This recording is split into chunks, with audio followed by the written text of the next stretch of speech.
मेरे मार्ग पर पैर रख कर तो देख, तेरे सब मार्ग न खोल दूं तो कहना। मेरे लिए खर्च करके तो देख, कुबेर के भंडार न खोल दूं तो कहना।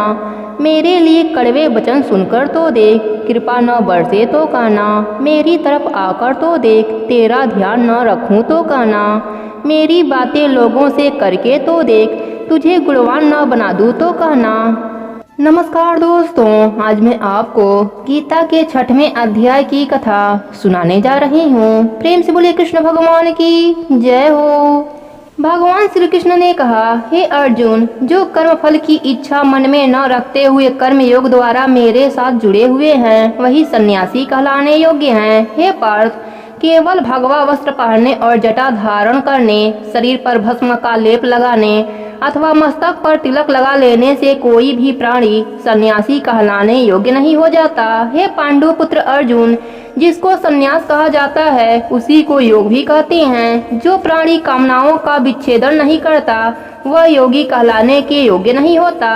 सच्चा योगी कहलाने योग्य तो वही होता है जो सभी प्राणियों में सद्भावना एवं समभाव रखते हुए बिना फल की कामना के मुझे अपने चित्त में रखकर कर्म करता है। योगारूढ़ पुरुष उसे कहते हैं जो इंद्रिय भोगों व कर्मों में निर्लेप हो। ऐसे ही प्राणी का आत्म उद्धार होता है। हे कौन्तेय, मनुष्य देह लाखों योनियों को पार करके आने का फल है। उसका सद्भाव से सेवन करने या बर्बाद कर देने का कार्य मनुष्य का है। मनुष्य शरीर की प्राप्ति का उद्देश्य ही भव सागर से अपना उद्धार करना है। इसलिए प्राणी को ऐसा कोई कर्म नहीं करना चाहिए जिससे आत्मा का पतन हो, क्योंकि आत्मा प्राणी की हितैषी भी है और उसका दुश्मन भी। अर्थात जब प्राणी मुझ में अपने आप को समर्पित करते हुए आत्मचिंतन करता है तब आत्मा ही उसकी मित्र होती है, लेकिन जब प्राणी मुझे भुलाकर सांसारिक भोगों में रम जाता है तब आत्मा उसका दुश्मन होता है। हे पांडुपुत्र अर्जुन, जिसका अंतःकरण शुद्ध और निर्मल है तथा जो अपनी आत्मा में मेरे ही स्वरूप का चिंतन करता है, उसे प्राकृतिक आपदाएं, सर्दी गर्मी, मान अपमान,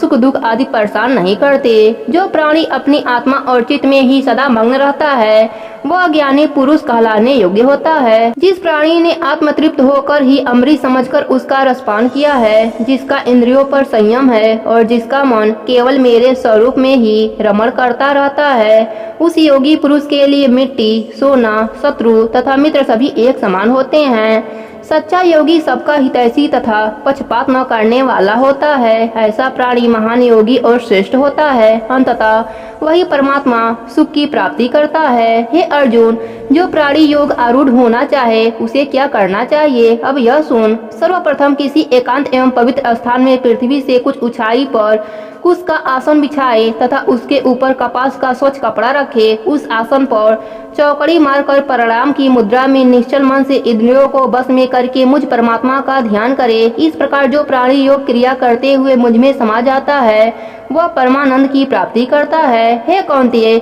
योग की क्रिया प्रत्येक प्राणी को प्राप्त नहीं होती। योग सिद्धि के लिए प्राणी को भरपेट भोजन नहीं करना चाहिए।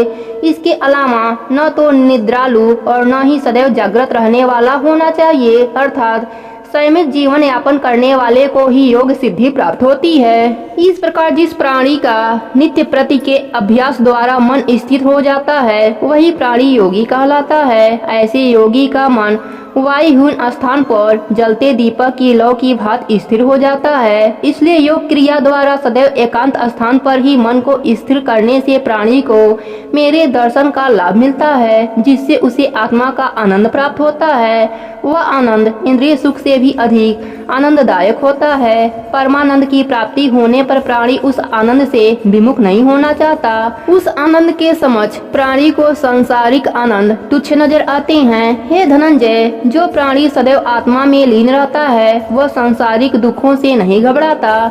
हे कुंती पुत्र, मन तो चंचल और चलमान है। एक क्षण एक स्थान पर रहता है तथा दूसरे ही पल कोसों दूर चला जाता है। अतः सर्वप्रथम मन को स्थिर करने का उपाय जान लो। यदि मन में किसी भी प्रकार की कामना होगी अथवा मन इंद्रियों के बस में होने लगेगा तो वह स्थिर कैसे रह सकेगा। अतएव मन को स्थिर रखने के लिए मन के किसी भी कोने में कामना नहीं रखनी चाहिए। हे अर्जुन, कामना अथवा वासना के रहने पर मन चलेवान और चंचल रहता है। इसलिए कामनाओं का त्याग करके और इंद्रियों को बस में रखते हुए मन को परमात्मा में लीन करने से मन स्थिर होता है। जिस प्राणी का मन स्थिर नहीं रहता, उस प्राणी को एकांत का सेवन करते हुए मन को बार बार मुझ परमात्मा में लगाने का अभ्यास करना चाहिए। इससे मन में स्थिरता अवश्य आती है। सांसारिक विषयों को मन में न आने दें, क्योंकि वह भटकाने वाले होते हैं। जो प्राणी योग क्रिया द्वारा मन को स्थिर रखने में सफल होता है,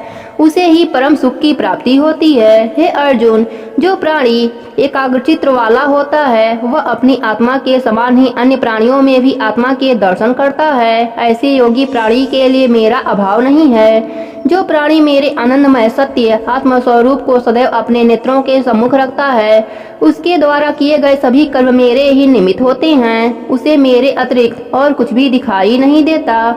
उसके लिए सुख दुख तथा सृष्टि द्वारा रचित सभी प्राणी एक समान होते हैं। जिस योगी आत्मज्ञानी का ऐसा समभाव होता है, वही श्रेष्ठ योगी होता है और वह पुनः भव बंधन में नहीं पड़ता। भगवान श्री कृष्ण के यह वचन सुनकर अर्जुन बोला, हे देवकी नंदन, आपने जो योग और समभाव का उपदेश मुझे दिया है, ऐसा योग मुझ में नहीं है। वह मुझ जैसे प्राणी के लिए असंभव सी प्रतीत होता है।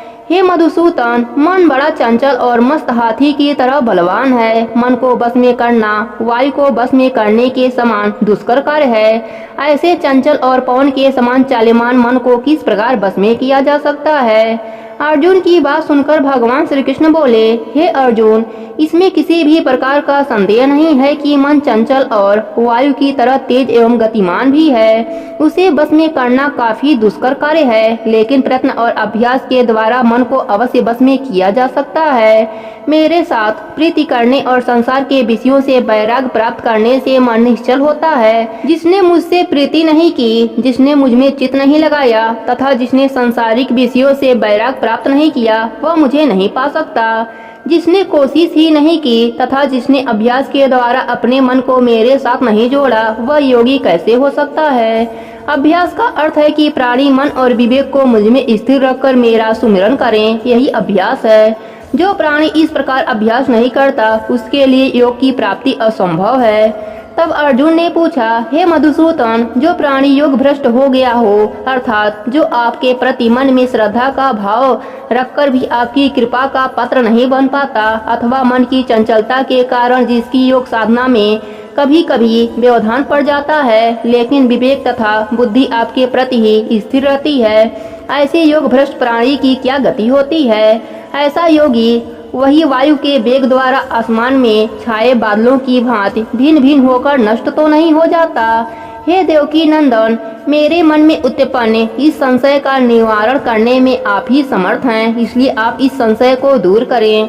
अर्जुन के इस संशय का निवारण करते हुए भगवान श्री कृष्ण बोले, हे अर्जुन, ऐसे योग भ्रष्ट प्राणी के यह लोक और परलोक को तुम कभी नष्ट हुआ मत समझो। जिसने एक बार भी मेरा नाम लिया या मेरे सामने नतमस्तक हुआ, उसके लिए मैं सत्य रूप अविनाशी सद्या कल्याण रूप हूँ। जो प्राणी भागवत परायण होता है, उसकी कभी दुर्गति नहीं होती और न ही उसके द्वारा किए गए शुभ कर्मों का नाश होता है। ऐसा प्राणी स्वर्गीय सुख भोगता है, जो देवताओं और ऋषि मुनियों के लिए भी दुर्लभ है। स्वर्गीय सुख भोगने के बाद वह फिर स्वर्ग लोक को त्याग कर नवीन देह धारण करके मनुष्य लोक में आ जाता है और किसी पवित्र कुल, ब्राह्मण, क्षत्रिय अथवा संपन्न कुल में जन्म पाता है। ऐसी योनि मिलना दुर्लभ है। ऐसे प्राणी को पूर्व संस्कारों की स्मृति बनी रहती है। वह नवीन देह में भी सभी जीवों के प्रति समभाव रखने वाला होता है। हे पार्थ, ऐसा प्राणी दूसरा जन्म पाकर भी मेरा ही भक्ति में लीन रहता है तथा परम तत्व की प्राप्ति कर मोक्ष पाता है।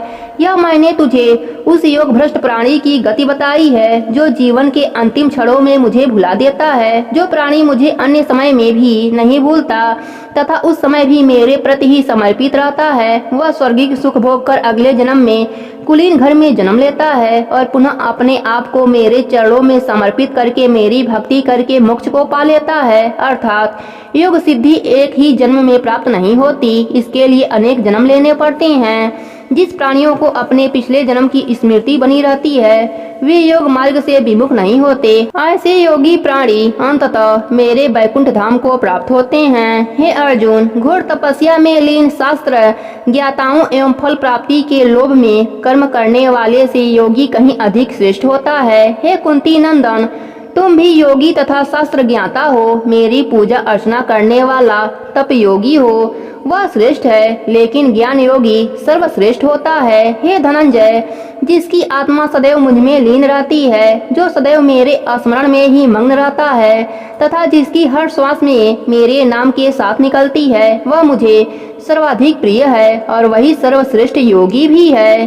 प्रेम से बोलिए कृष्ण भगवान की जय हो। अब सुनते हैं छठवें अध्याय का महात्म्य। भगवान विष्णु ने कहा, हे लक्ष्मी, अब मैं तुम्हें छठवें अध्याय का महात्म्य बताता हूँ। इस अध्याय का नित्य स्नान के पश्चात पाठ करने वाला श्रवण करने से मन में भक्ति भाव उत्पन्न होता है तथा मोक्ष की प्राप्ति होती है। इस संदर्भ में मैं तुम्हें यह कथा सुनाता हूँ।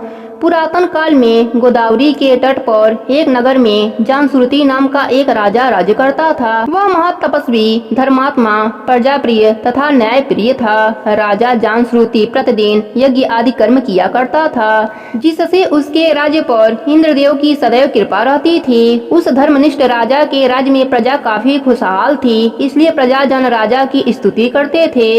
एक दिन हंसों का एक झुंड आकाश मार्ग से उड़ता हुआ राजा जानश्रुति के राज्य में उस समय आ निकला जब राजा अपने महल की छत पर टहल रहा था। एक हंस कुछ क्षण के लिए छत की मुड़ेर पर बैठा, फिर तुरंत ही आकाश मार्ग की ओर उड़ने लगा। हंस के इस उतावलेपन को देखकर राज्य के पंडितों और ज्ञानियों ने कहा, हे हंस, क्या तू हमारे राजा जानश्रुति के तप और भागवत भक्ति को नहीं जानता, जो उनसे पहले ही स्वर्ग जाने के लिए उतावला हो रहा है। तब हंसों के सरदार ने कहा, तुम्हारे राजा से भी श्रेष्ठ रक्त मुनि हैं, जो बैकुंठ का अधिकारी हैं और बैकुंठ लोक स्वर्ग से भी ऊंचा है। जब राजा के पंडितों और हंसों के सरदार का वार्तालाप राजा ने सुना तो उसने मन में ही विचार किया कि उस मुनि का पुण्य शायद मुझसे भी बड़ा होगा, तभी तो यह हंस उनकी स्तुति कर रहे हैं। राजा ने निश्चय किया कि उसे उस महान तपस्वी और बैकुंठ लोक के अधिकारी के दर्शन अवश्य करने चाहिए। राजा ने तुरंत सारथी को रथ लाने का आदेश दिया और रथ पर सवार होकर मुनि की खोज में निकल पड़ा। सर्वप्रथम राजा ने काशी पहुंचकर रथ रुकवाया और गंगा जी में स्नान किया। फिर भिक्षुकों को काफी दान दक्षिणा दी और भगवान शिव के दर्शन करने के उपरांत लोगों से रक्त मुनि के विषय में पूछा। इस पर सबने अनभिज्ञता जाहिर की। राजा जानश्रुति वहां से निराश होकर फिर रथ पर आ गया और सारथी को दक्षिण दिशा की ओर चलने का आदेश दिया। द्वारिका पहुंचकर राजा ने वहां पंडाल किया। स्नान ध्यान करने के पश्चात उसने दान किया और वहां भी लोगों से पूछा, हे महानुभावों, क्या यहाँ कोई रक्त मुनि रहते हैं? यह प्रश्न उन्होंने बहुत लोगों से पूछा, लेकिन सबने अनभिज्ञता जाहिर की। यहाँ भी जब राजा को निराशा मिली तब वह पश्चिम दिशा की ओर गया। राजा जिस तीर्थ पर गया वहीं पर स्नान ध्यान के उपरांत दान दक्षिणा अवश्य ही दिया और हर स्थान पर रक्त मुनि के विषय में पूछा, लेकिन हर स्थान अथवा तीर्थ पर सबने रक्त मुनि के विषय में अनभिज्ञता जाहिर की। अंततः जब राजा बद्रीनाथ गया तो वहां से राजा का रथ आगे नहीं बढ़ा। राजा को बड़ा आश्चर्य हुआ। वह मन में विचारने लगा कि मैं लगभग संपूर्ण धरती की प्रदक्षिणा कर चुका हूँ, मगर मेरा रथ कहीं भी नहीं रुका। यहाँ मेरा रथ काफी प्रयास के पश्चात भी आगे नहीं बढ़ रहा है। ऐसा प्रतीत होता है कि यहाँ अवश्य ही कोई पुरात्मा रहती है। उसी के तेज का परिणाम है कि मेरा रथ आगे नहीं बढ़ रहा है। मन में यह विचार आते ही राजा रथ से उतरकर पैदल ही आगे चल पड़ा। कुछ दूर तक चलने के पश्चात राजा ने देखा कि एक ऊंचे पर्वत की गुफा में एक मुनि ध्यानमग्न अवस्था में बैठा है। उसके तेज से वहां काफी प्रकाश हो रहा है। ऐसा लगता है जैसे साक्षात भगवान सूर्य स्वयं अपना प्रकाश वहां बिखेर रहे हों। राजा के मन में दृढ़ विश्वास होने लगा कि यही रक्त मुनि हैं।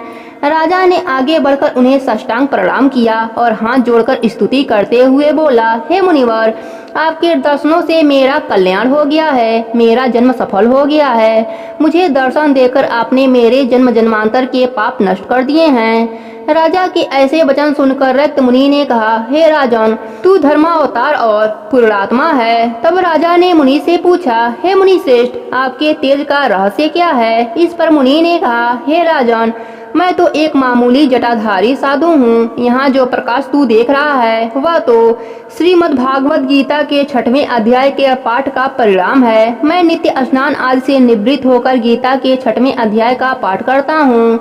रक्त मुनि के यह शब्द सुनकर राजा ने उन्हें प्रणाम किया और अपने राज्य की ओर प्रस्थान किया। अपने नगर पहुंचकर राजा ने अपना राज्य अपने पुत्र को सौंप दिया और स्वयं वन में ध्यान मग्न होकर गीता के 6वें अध्याय का नित्य पाठ करने लगा। वन में उसे कई वर्ष बीत गए। एक दिन प्राणायाम करते समय राजा ने देह त्याग दी और वह बैकुंठ धाम को चला गया। इस प्रकार गीता के 6वें अध्याय का पाठ करके राजा मोक्ष को प्राप्त हुआ। कथा समाप्त करने के उपरांत भगवान विष्णु बोले, हे देवी लक्ष्मी, यह गीता के 6वें अध्याय के पाठ का महात्म्य था, जिसके फलस्वरूप राजा जामश्रुति को बैकुंठ धाम की प्राप्ति हुई। प्रेम से बोले विष्णु भगवान की जय हो।